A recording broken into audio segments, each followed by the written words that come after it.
नमस्कार दर्शक बंधु मु आज यही वीडियो रे आपण माननकु कहिबाकू जाउछि आंब सढ़ा किपरि प्रस्तुत करंती। जदि आपण माने केही चैनल रे नुआ थांती चैनल को सब्सक्राइब करंतु एवं पाखरे आसुथिबा बेल आइकन टी ऊपर प्रेस करी पुनी ऑल नोटिफिकेशंस ऊपर क्लिक कर दियंतु। ताहेले एमिति जहाँ भी किछि नुआ नुआ रोसई संबंधी वीडियो अपलोड करिबी सर्वप्रथमे आपण माने देखिबाकू पाई परिबे एवं चैनल को यथेष्ट मात्रा रे लाइक शेयर करने को मध्य भूलिबेनी।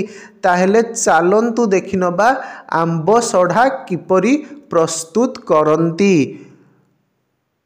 प्रणाली आपण जेते पाचिला आंब नेई पारिबे।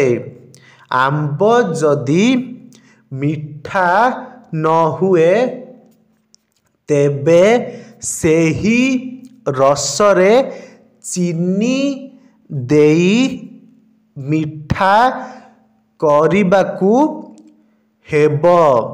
गोटिए बड़ थाली रे सोरिष तेल सबुआडे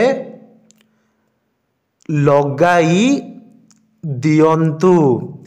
1 किलो आंबर चोपा को छड़ाई छोट छोट काटी बाटी मिक्स रे फेंटी दियंतु।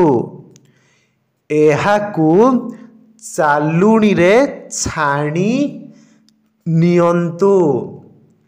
1 किलो आंब रस को तेल लगा थाली को ढाली देबे ओ खरा रे सुखाइबे। एहा उपरे मशारी कना अथवा छोट पिलांक फोल्डिंग मशारी रखी सुखाइबे। सेथिरे माछी बसिबे नाही। गोटिए दिन पूरा खरा देबे। ता पर दिन पुणी गोटिए किलो रस ढालिबे। एहीपरि भावरे 5 दिन रस ढालिबे ओ खरारे सुखाइबे। एहीपरि 7 दिन पर्यंत सुखिबो। सेदिन आंब सढ़ारे तेल लगाई 2 हाथरे धरी आस्ते आस्ते ओलटाई देबे। ऊपर परस्त तलकू जीव। एहा परे एहाकू आउ 4 दिन खरारे सुखाइबे।